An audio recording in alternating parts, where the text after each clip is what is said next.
Bismillahirrahmanirrahim. Assalamualaikum warahmatullahi wabarakatuh. Selamat pagi anak-anak. Apa kabar semuanya? Semoga kita semua selalu diberikan kesehatan dan tetap semangat di dalam belajar. Hari ini kita masuk ke pertemuan ketiga mata pelajaran produk kreatif dan kewirausahaan.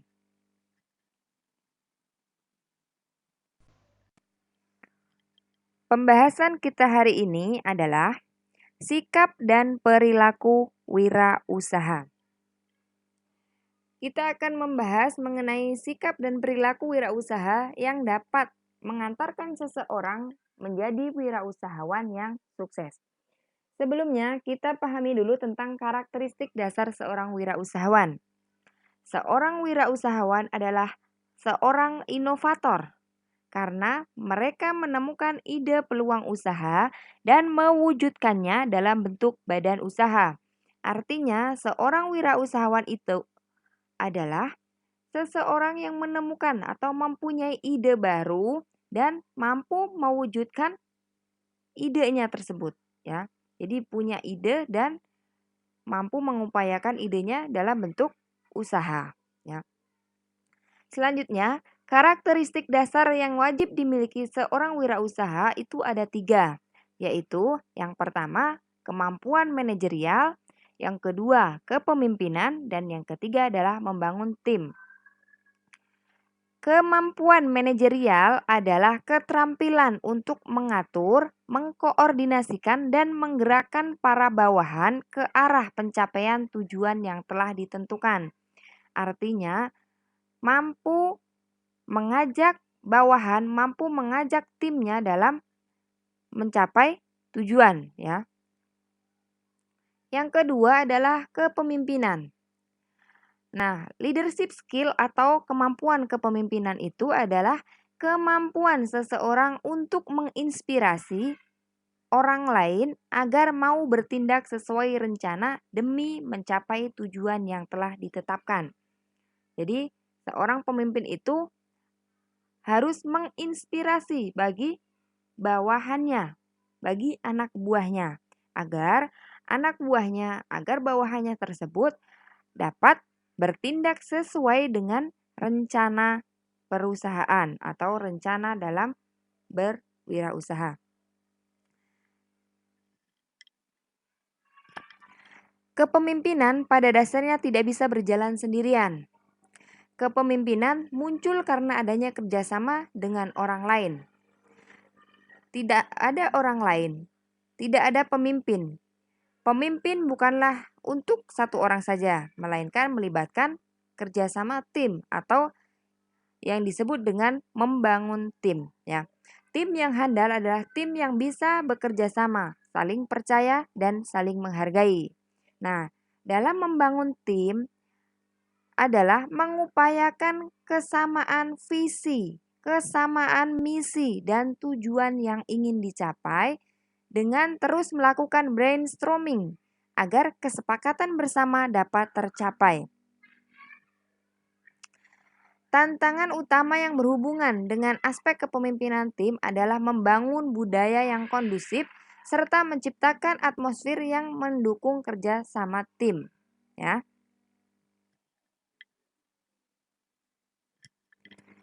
Artinya, tim yang mencapai tingkat kinerja yang tinggi tidak berdiri dari orang-orang yang benar-benar sama, melainkan tim ini terdiri dari para anggota yang mempunyai keahlian-keahlian atau kecakapan-kecakapan yang saling melengkapi.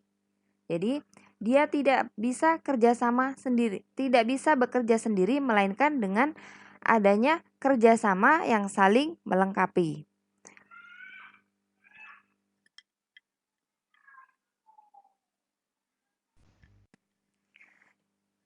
Selanjutnya adalah cara mengasah atau membangkitkan ketiga aspek di atas atau cara membangkitkan kita atau mengasah kemampuan kita agar kita memiliki kemampuan yang tadi disebutkan di atas, itu kemampuan manajerial, kepemimpinan, dan kemampuan membangun tim.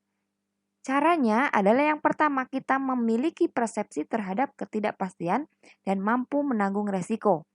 Yang kedua adalah merancang dan menerapkan strategi.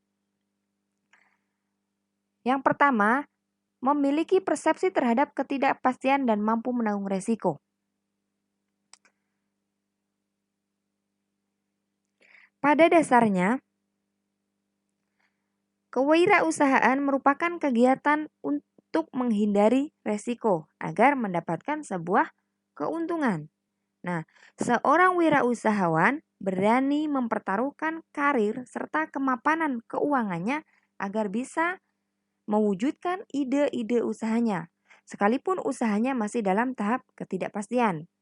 Namun, seringkali wirausahawan itu tidak sadar bahwa mereka telah mengambil resiko yang cukup besar karena mengira bahwa resiko yang terjadi tersebut tidak berarti apa-apa jika dibandingkan dengan keuntungan yang akan mereka peroleh. Ya. Resiko dibagi menjadi 3. Yang pertama adalah resiko biasa. Resiko biasa adalah resiko yang dapat dihitung secara matematis. Artinya, resiko tersebut dapat kita perhitungkan. Contohnya adalah untung dan rugi. Nah, untung dan rugi itu dapat kita perhitungkan, dapat kita hitung. Ya. Yang kedua adalah resiko ambigu. Resiko ambigu karena dari arti ambigu adalah tidak jelas ya. Berarti resiko yang tidak dapat diukur secara otomatis. Resiko yang tidak bisa diukur dengan cara sistematis itu maksudnya resiko yang di luar nalar kita. Contohnya, ketika kita membuka usaha, kita misal berjualan, tiba-tiba ada kebanjiran. Nah, itu resiko tersebut itu tidak dapat kita nalar sebelumnya. Kita tidak pikirkan sebelumnya. Ya, itu adalah resiko ambigu atau bencana-bencana yang lain. Seperti sekarang ini, kita sedang menghadapi wabah virus COVID-19. Nah, para wirausahawan sebelumnya juga tidak pernah memikirkan ini akan terjadi. Namun, ketika ini sudah terjadi, berarti itu namanya resiko ambigu yang di luar nalar kita. Yang ketiga adalah ketidakpastian murni. Ketidakpastian murni adalah ketidakpastian yang tidak bisa diukur dengan cara apapun. Artinya, ketidakpastian murni merupakan jenis resiko yang paling sering dihadapi oleh seorang pengusaha. Terutama jika badan usaha itu memiliki atau mengeluarkan produk baru yang sebelumnya belum ada di pasaran atau masih dalam tahap percobaan. Nah, jadi contohnya ketika kita membuat suatu barang, kita tidak bisa memastikan barang tersebut itu akan laku di pasaran. Kita tidak bisa memastikan barang tersebut akan disukai banyak orang. Gitu ya. Itu namanya ketidakpastian murni. Untuk mengasah yang ketiga, pengasahan ketiga aspek tersebut tadi, yang kedua kita harus merancang dan menerapkan strategi. Seorang wirausaha harus bisa menetapkan visi dan misi dan tujuan yang harus ia capai. Namun dalam mencapai visi dan misi tersebut kita harus mempunyai ide atau merancang, menetapkan strategi. Nah, strategi yang dapat dilakukan oleh seorang wirausaha adalah sebagai berikut. Yang pertama, kita harus mencari pasar khusus yang belum digarap atau mencari bangsa pasar khusus. Strategi ini adalah strategi awal dalam menjadi seorang wirausaha. Caranya adalah kita harus mengetahui kemampuan khusus pada usaha yang kita miliki. Nah, tidak ada perusahaan yang mampu menetapkan kebutuhan semua konsumen. Maka, celah-celah tersebut harus dimanfaatkan sebaik mungkin oleh wirausahawan. Jadi, misal misal saat ini kita sedang mendapatkan cobaan wabah virus COVID-19. Nah, kita mencoba peluang baru yang belum digarap oleh orang lain atau yang masih jarang digarap oleh orang lain. Contohnya, di saat musim seperti ini, banyak peluang usaha yang dapat kita manfaatkan. Contohnya, yang sekarang ini sangat diperlukan adalah masker atau baju khusus untuk para aktivis kesehatan, ya. Atau bisa juga karena saat ini banyak orang yang stay at home atau berada di rumah dan jarang keluar dan masih tidak boleh berkerumun, kita bisa membuka peluang usaha secara online. Itu adalah kita memanfaatkan peluang yang ada, gitu ya. Mencari pangsa pasar khusus yang belum digarap orang. Itu bisa juga contohnya seperti ini. Kita membuka usaha kosmetik, contohnya. Nah, orang-orang yang akan kita targetkan yang memakai produk kita itu siapa, gitu ya. Misal, yang kita targetkan adalah anak-anak muda,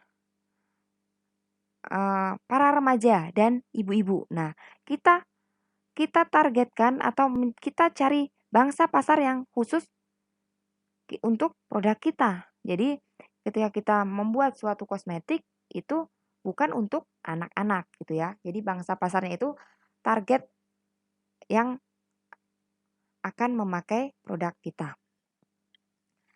Yang kedua adalah peka terhadap tren terbaru dan berani memulainya.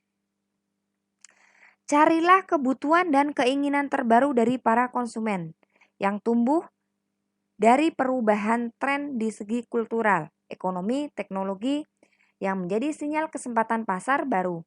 Dan bertindaklah dengan cepat, jangan menunda terlalu lama. Nah, peka terhadap tren yang baru. Misal, saat ini yang sedang tren itu apa? Gitu ya. Yang sedang marak, yang sedang viral itu apa?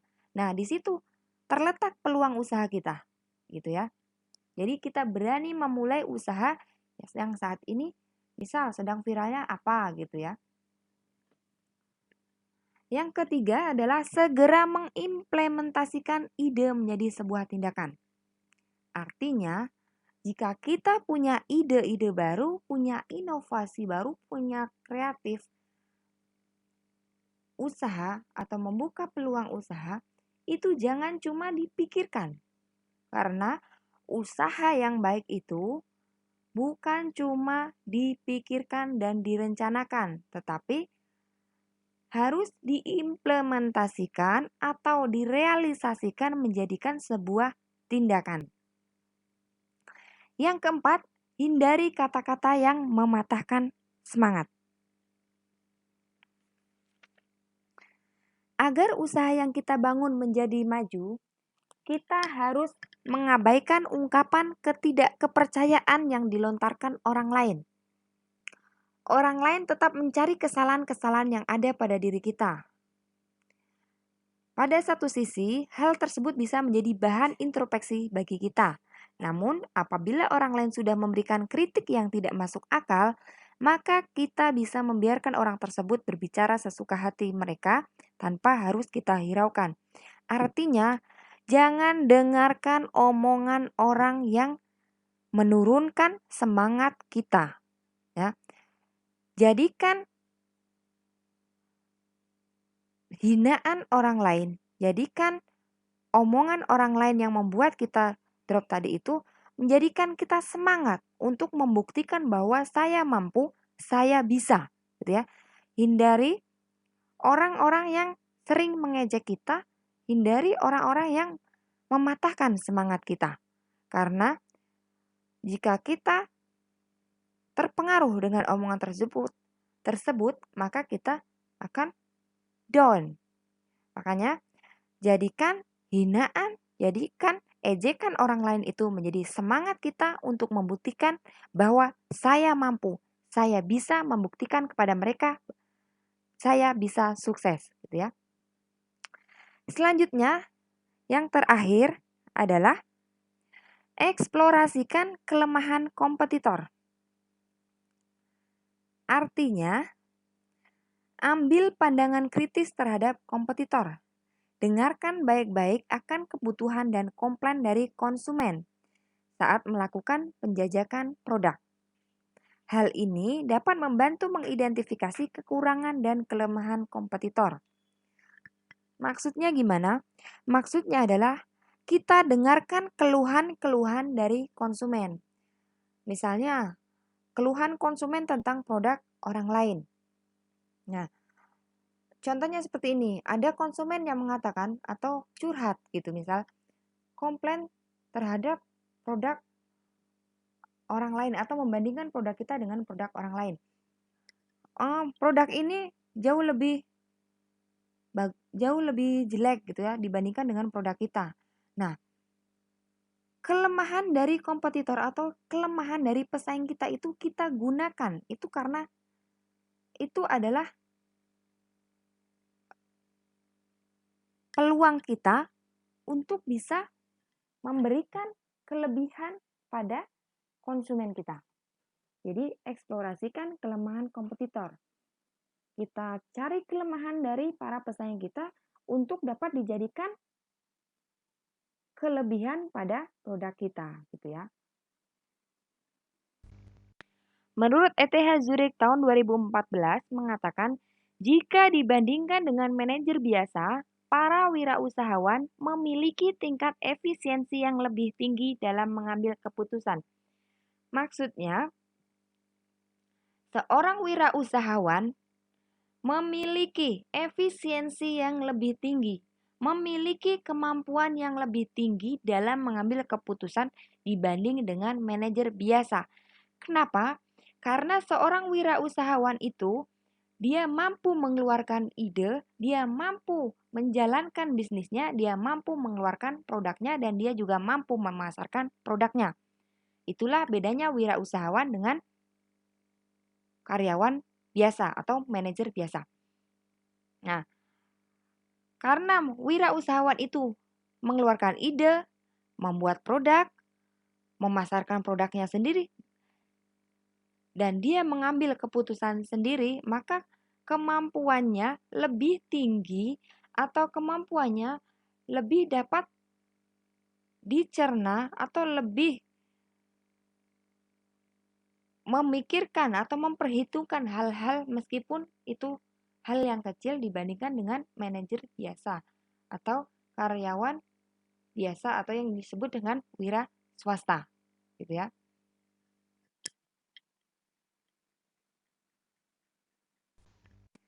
Sikap dan perilaku seorang wirausaha. Seorang wirausaha, baik di bidang produk, barang, maupun jasa, harus memiliki sifat-sifat positif yang dapat menunjang keberlangsungan usahanya. Berikut ini adalah sifat-sifat yang wajib dimiliki oleh seorang wirausahawan. Yang pertama adalah selalu berani mengambil resiko. Seseorang wirausaha atau seorang wirausaha yang berpikir dan bertindak sudah tentu memiliki konsekuensi untuk menghadapi resiko dalam usahanya. Sebagian orang beranggapan menjadi wirausaha adalah suatu langkah yang riskan, karena ia akan merintis ide baru yang dianggap tidak lazim ataupun menjaminkan hartanya hanya untuk modal saja. Seorang wirausaha yang tangguh tentunya akan berani mengambil resiko atau menghadapi resiko di permulaan usahanya dibandingkan tetap berada di zona nyaman atau malah berada dalam kondisi yang kurang menguntungkan. Jadi, jika seseorang selalu berani mengambil resiko dan tidak cepat puas akan usahanya, maka resiko yang ditempuh akan menciptakan peluang-peluang baru yang mungkin akan menguntungkan pengusaha dalam jangka yang panjang. Intinya, seorang wirausaha yang tangguh harus selalu berani mengambil resiko. Yang kedua adalah bersikap fleksibel. Sikap yang fleksibel erat kaitannya dengan sikap sebelumnya, yaitu berani mengambil resiko. Sebetulnya, sikap fleksibel itu bisa diartikan sebagai sikap yang adaptif. Sikap fleksibel amat diperlukan di dunia usaha, karena dari waktu ke waktu iklim usaha akan mengalami banyak perubahan, dan sifatnya itu tergantung situasi atau keadaan, sehingga perubahan apapun akan terjadi. Wirausaha akan tetap bertahan dalam mencari solusi yang terbaik untuk mempertahankan usahanya. Jadi, adaptif itu adalah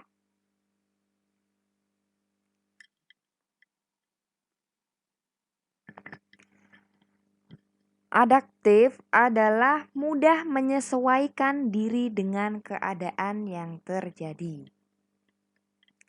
Yang ketiga adalah berusaha mengenal bisnis Anda. Seorang wirausaha yang tangguh tentunya akan berupaya sebaik mungkin untuk mengenal apa saja yang terjadi dengan bisnisnya atau dengan usahanya.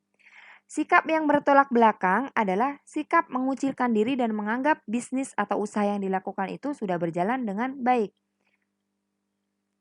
Sebenarnya, kita bisa memelihara sikap positif dengan melakukan banyak hal, antara lain dengan melihat kondisi di sekitar bisnis kita atau di sekitar usaha kita. Mengenal lebih jauh orang-orang yang terlibat dalam bisnis atau usaha yang kita jalankan. Intinya, kita membuka diri terhadap informasi yang berkembang dan menghargai apapun yang bisa membantu perkembangan usaha kita. Kita membuka diri, membuka jika ada ide-ide baru yang dapat melancarkan atau mensukseskan usaha kita. Kita tidak sombong dengan usaha kita, gitu ya. Kita juga jangan bersikap sombong dengan apa yang sudah kita raih. Jadi kita harus benar-benar membuka diri kita. Kita harus benar-benar menerima apa ide-ide yang bisa dapat menjadikan keberhasilan dalam usaha kita. Selanjutnya, yang keempat adalah mengakui jika memiliki kesalahan. Elemen penting dalam mentalitas seorang wirausaha yang tangguh adalah mengakui jika memiliki kesalahan. Terkadang manusia tidak menyadari bahwa ia tidak sempurna dan bisa saja melakukan kesalahan.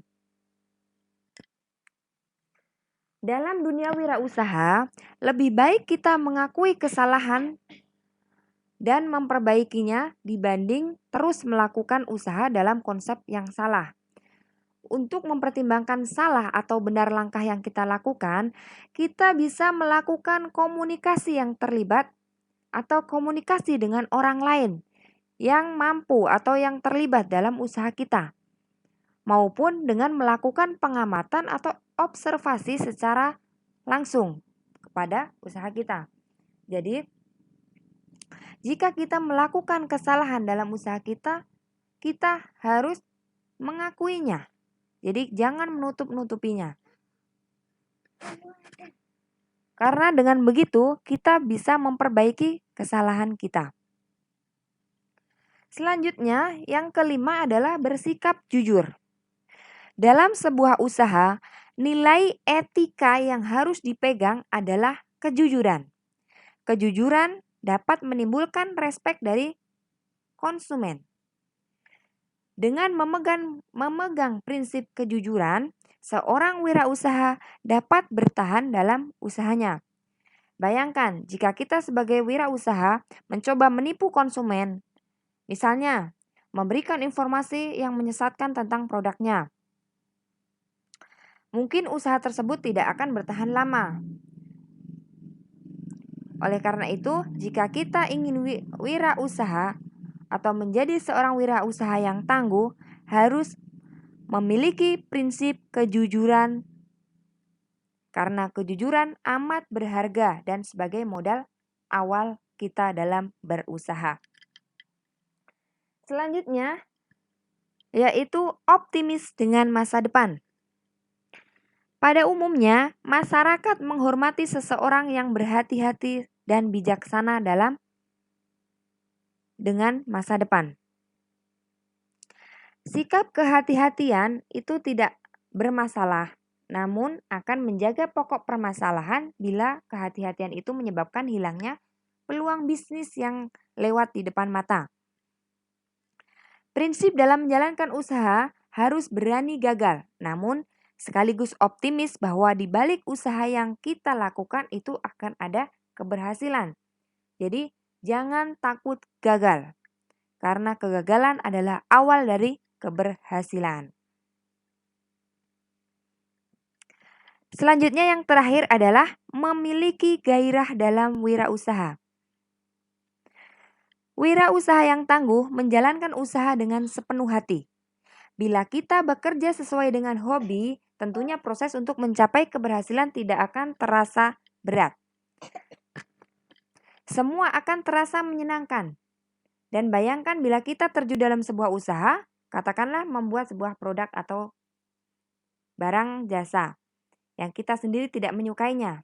Walaupun gairah atau kecintaan terhadap bidang usaha yang kita geluti belum ada, kita sebenarnya bisa berusaha memupuknya dengan cara menciptakan hubungan emosional antara kita dengan produk kita. Langkah selanjutnya adalah menciptakan hubungan emosional tersebut dengan pelanggan kita. Tangkap apa yang mereka rasakan tentang produk kita dan konversikan menjadi sebuah hal yang produktif bagi usaha kita. Jadi, cintai pekerjaan kita, cintai usaha kita, cintai produk kita.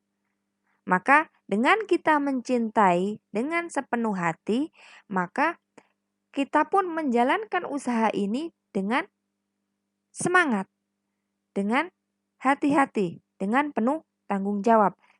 Gitu ya.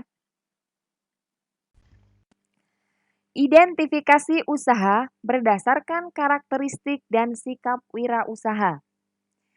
Pada dasarnya, ada beberapa hal yang harus atau yang dapat mengidentifikasi kegagalan dan keberhasilan seorang wirausaha berdasarkan karakteristik serta sikap dan perilaku seorang wirausaha.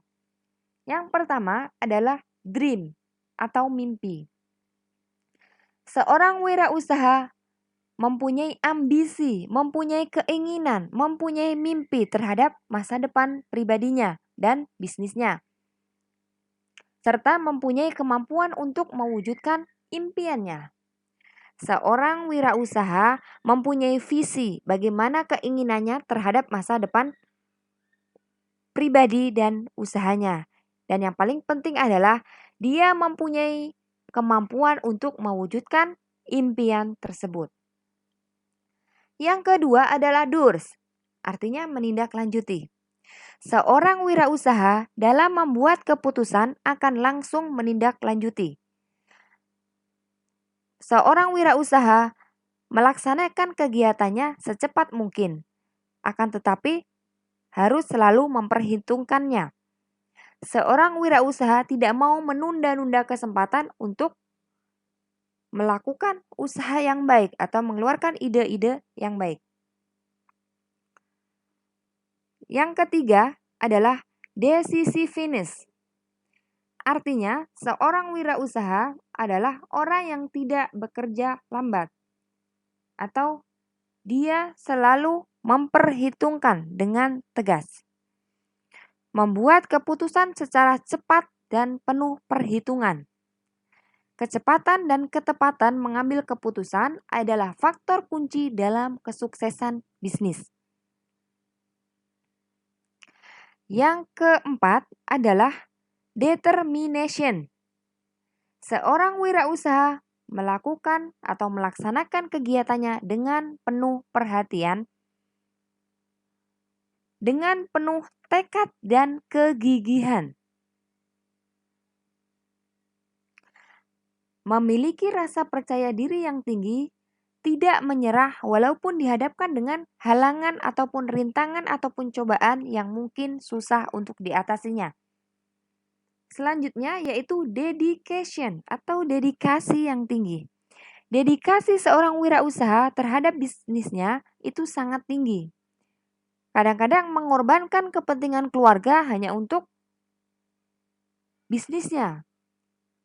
Wirausaha dalam melaksanakan kegiatan tanpa mengenal lelah. Semua perhatian dan kegiatannya dipusatkan semata-mata untuk kegiatan bisnis atau usahanya. Selanjutnya adalah devotion atau kesetiaan.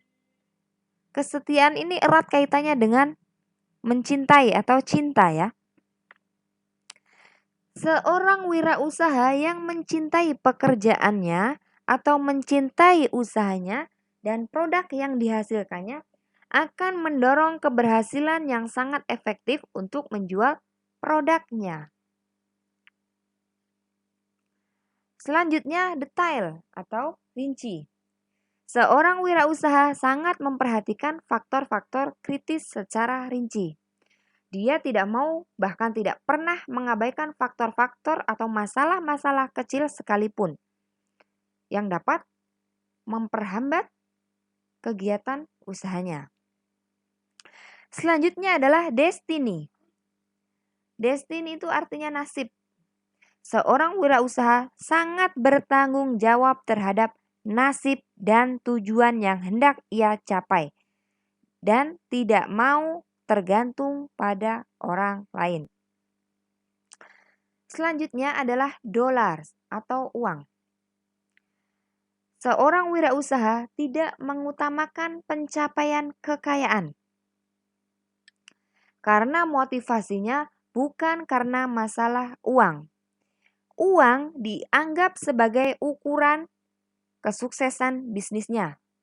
Dia juga mempunyai asumsi apabila saya berhasil dalam bisnis, maka laba, bonus, hadiah pantas saya dapatkan, gitu ya.